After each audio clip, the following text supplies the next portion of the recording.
শেষ পর্যন্ত এসে পৌঁছলে তো আমার জীবনে। প্রেম এসেছিল নিঃশব্দ চরণে, বুঝি স্বপ্ন মনে হলো তাকে।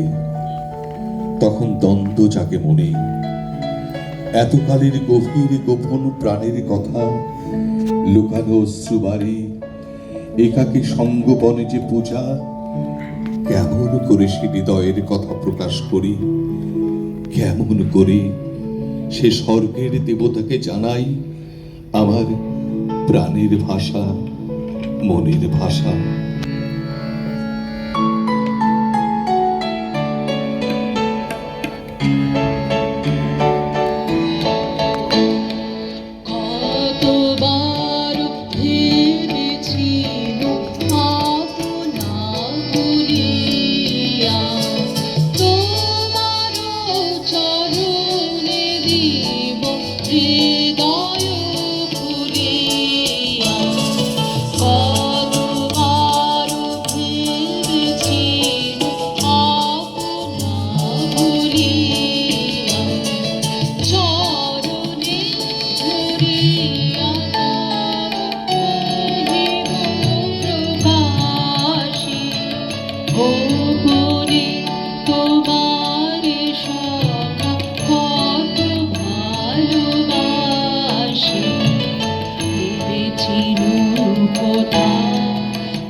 যতদিন পর্যন্ত না শিক্ষিত মধ্যবিত্ত বাঙালি প্রেমের নিজস্ব নতুন ধারণা সৃষ্টি করতে পারবে, ততদিন রবীন্দ্রনাথের দ্বারস্থ